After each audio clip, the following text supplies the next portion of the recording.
Hello दोस्तों, मैं मुकुल गुप्ता आपके अपने YouTube channel are study point में आपका स्वागत करता हूं। आज मैं आप लोगों को 3 दिसंबर शिफ्ट थर्ड का ठीक है पार्ट डी कंप्यूटर प्रेफरेंसी बताने वाला हूं। इससे पहले मैंने आप लोगों को रीजनिंग का पोर्शन और जी का पोर्शन 3 दिसंबर 2020 का शिफ्ट 3 का बता दिया था। ठीक है, तो आप देखिए पार्ट डी कंप्यूटर प्रोफिशिएंसी। तो देखिए इसमें पहला प्रश्न हमें इस प्रकार से दिया है, जब MS वर्ड डॉक्यूमेंट में किसी टेबल के किसी मध्यवर्ती सेल का चयन करते हैं और शिफ्ट प्लस टैब कुंजी यानी कि की दबाते हैं तो क्या होता है। पहला ऑप्शन दिया है वर्तमान सेल के कंटेंट हटा दिया जाता है। दूसरा दिया वर्तमान सेल के पहले की यानी कि लेफ्ट सेल के कंटेंट को सिलेक्ट कर लिया जाता है।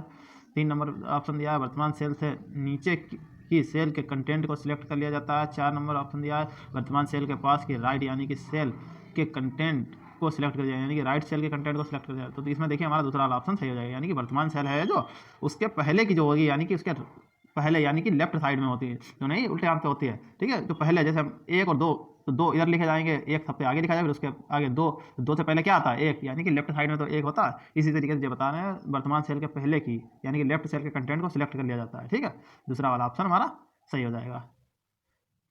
2 नंबर पर दिया है क्रोम ब्राउजर में इसकी डिफ़ॉल्ट सेटिंग में जूम फीचर को रीसेट करने के लिए किस कीबोर्ड शॉर्टकट का उपयोग किया जाता है। पहला ऑप्शन दिया कंट्रोल+9, दूसरा दिया कंट्रोल+0, तीसरा दिया कंट्रोल+R, चौथा दिया कंट्रोल+D।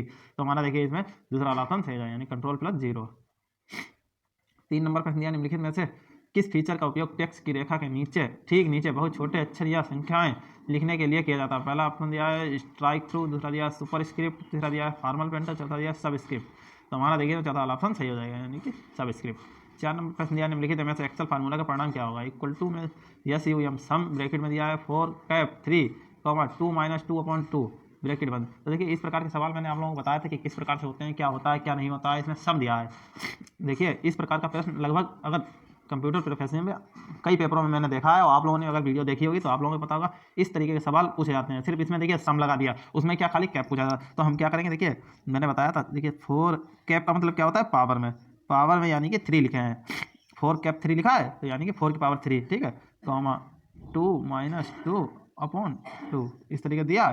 ठीक है, अब तो समझ में आ गया होगा आपको। अब देखिए क्या करते हैं, 4 की पावर 3 कितनी होती है 64। ठीक है, 64 कॉमा 2 माइनस 2/2। तो ये इस तरीके से होगा। देखिए ये पूरे में 2 नहीं है, इस तरीके से देखिए लिखा है। देखिए 4 की पावर 3 हो गया और ये 2 माइनस 2/2 इस तरीके दिया है। तो हमारा कहने का क्या मतलब है, 4 की पावर कितनी है, 4 की पावर है 3, तो यानी कि 4 चक्को 16, 16 चक्को 64, 64 आ गया। कॉमा 2 तो लिखे रहेंगे, माइनस 2/2 लिखा है तो 2 एकम 2, एक आ गया तो 64 के 64 लिख लिया। अब इनका क्या करना है, सम यानी कि प्लस का चिन्ह आ जाएगा, जो सम लिखा है इधर के लिए SUM ये लिखा है तो इसकी इसीलिए यहाँ पे प्लस आ जाएगा 64 प्लस।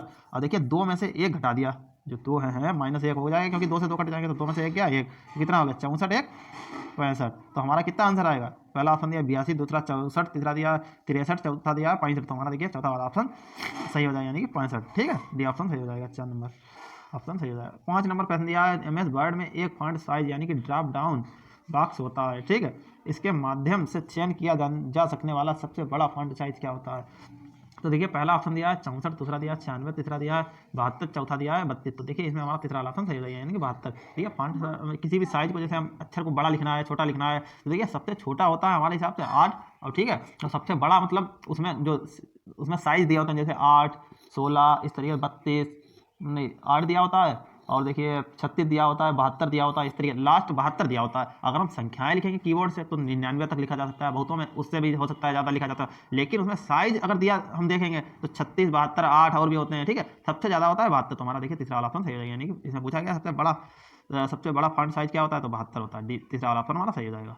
देखिए 6 नंबर पर दिया निम्नलिखित में कौन सा या से कथन सही है, यहाँ है। पहला ऑप्शन दिया, पहला मतलब कथन दिया है MS वर्ड में टेक्स्ट का डिफ़ॉल्ट अलाइनमेंट लेफ्ट होता है, यानी कि MS वर्ड में टेक्स्ट का डिफ़ॉल्ट अलाइनमेंट लेफ्ट होता है। दूसरा कथन दिया है MS वर्ड में प्रत्येक पैराग्राफ एक पैराग्राफ मार्क के साथ समाप्त होता है, जो एक बैकवर्ड P यानी कि ब्रैकेट में देखिए Q की तरह लिखा है। ठीक है, जैसा दिखाई देता है। तो पहला ऑप्शन दिया है हमारा कि पहला और दूसरा दोनों सही है, दूसरा दिया है ना तो पहला सही है ना तो दूसरा सही है, तीसरा दिया है केवल दूसरा सही है, चौथा दिया है केवल पहला सही है। तो इसमें देखिए हमारा पहला वाला ऑप्शन सही हो जाएगा, यानी पहला भी सही है दूसरा भी सही है। ठीक है, MS वर्ड में टेक्स्ट का डिफ़ॉल्ट अलाइनमेंट लेफ्ट होता है, सही है। दूसरा है MS वर्ड में प्रत्येक पैराग्राफ एक पैराग्राफ मार्क के साथ समाप्त होता है, जो एक बैकवर्ड P यानी कि ब्रैकेट में Q की तरह को लिखा है जैसा दिखाई देता है, यानी कि जो दोनों सही है। ठीक है, 7 नंबर पर दिया MS एक्सेल वर्कशीट के सेल के अंदर एक नई लाइन, यानी कि MS वर्ड वर्कशीट के सेल के अंदर एक नई लाइन बनाने के लिए निम्नलिखित में किसका उपयोग किया जाता है। तो पहला ऑप्शन दिया है डाउन एरो, दूसरा दिया कंट्रोल प्लस एंटर, तीसरा दिया अल्ट प्लस एंटर, चौथा दिया है एंटर। तो देखिए वर्कशीट के सेल के अंदर एक नई लाइन बनाने के लिए देखिए अल्ट प्लस एंटर का उपयोग किया जाता है, यानी 3 नंबर ऑप्शन हमारा सही। 8 नंबर पर दिया है डैश किसी ईमेल में व्यंजकों के मानक सेट को दर्शाते हैं। पहला ऑप्शन दिया है इमोटिकॉन्स, दूसरा दिया है टेक्स्ट, तीसरा दिया है इमेजेस, चौथा दिया है एनिमेशन। तो हमारा देखिए पहला वाला ऑप्शन सही होगा, यानी कि इमोटिकॉन्स। ठीक है। 9 नंबर पर दिया है MS वर्ड व MS एक्सेल वर्कशीट में 7वीं पंक्ति और 10वें स्तंभ के प्रतिच्छेदन बिंदु पर स्थित सेल का एड्रेस क्या होता है। तो हमारा देखिए पहला वाला ऑप्शन सही हो जाएगा, यानी कि J7। पहला ऑप्शन दिया देखिए J7, दूसरा दिया है $J7 डॉलर की तरह। ठीक है। 3 नंबर ऑप्शन दिया G10, चौथा ऑप्शन दिया 7J। तो देखिए इसमें हमारा पहला वाला ही ऑप्शन सही हो जाएगा, यानी कि J7। ठीक है। 10 नंबर पर दिया इंटरनेट से जुड़े हर कंप्यूटर को एक IP एड्रेस की आवश्यकता होती है। IP एड्रेस यानी कि IP का पूर्ण रूप क्या है। पहला ऑप्शन दिया है इंटरनेशनल पार्टनर, दूसरा दिया है इंटरनेट पार्टनर, तीसरा दिया है इंटरनल प्रोटोकॉल, चौथा दिया है इंटरनेट प्रोटोकॉल। तो देखिए मैंने आप लोगों को बताया भी था कि इनकी फुल फॉर्म पूछ दिया है HTTP की। ठीक है। अब देखिए IP की पूछ FTP की पूछ दिया। मैंने पिछली वीडियो में आप लोगों को बताया, अगर वीडियो आपने नहीं देखी तो प्लेलिस्ट पर जाकर कंप्यूटर वाली वीडियो आप लोग देख सकते हैं। जो कंप्यूटर के लिखे हुए उन्होंने थंबनेल भी लगा होगा कि कंप्यूटर की हैं, उन पर जाके देखिएगा। मैंने आप लोगों को कई कई जो मीन्स हैं उनके हमने पूर्ण रूप आप लोगों को बताए हैं। जैसे HTTPS के बारे में बताया है कि hyper text transfer protocol secure. ठीक है। FTP के बारे में फाइल ट्रांसफर प्रोटोकॉल। इसी तरीके से IP का पूर्ण रूप क्या होता है, इंटरनेट प्रोटोकॉल। ठीक है। तो हमारा देखिए इसमें चौथा वाला ऑप्शन सही हो जाएगा। देखिए मैंने आप लोगों को आज 10 प्रश्न पूर्ण करा दिए हैं। अगर कोई भी दिक्कत आ रही है कोई भी प्रश्न में तो आप लोग मुझे कमेंट कर सकते हैं, और वीडियो अच्छी लगी तो वीडियो लाइक करके जाएँ। ठीक है। और अपने दोस्तों को शेयर करें, और इस समय पढ़ाई करते रहिए, क्योंकि थोड़े दिन बाद आपके पेपर होने वाले हैं। ठीक है लमसम। तो आप थोड़ा सा ज़्यादा से ज़्यादा ध्यान दीजिए। मिलते हैं अगली वीडियो में। आज के लिए इतना ही, धन्यवाद।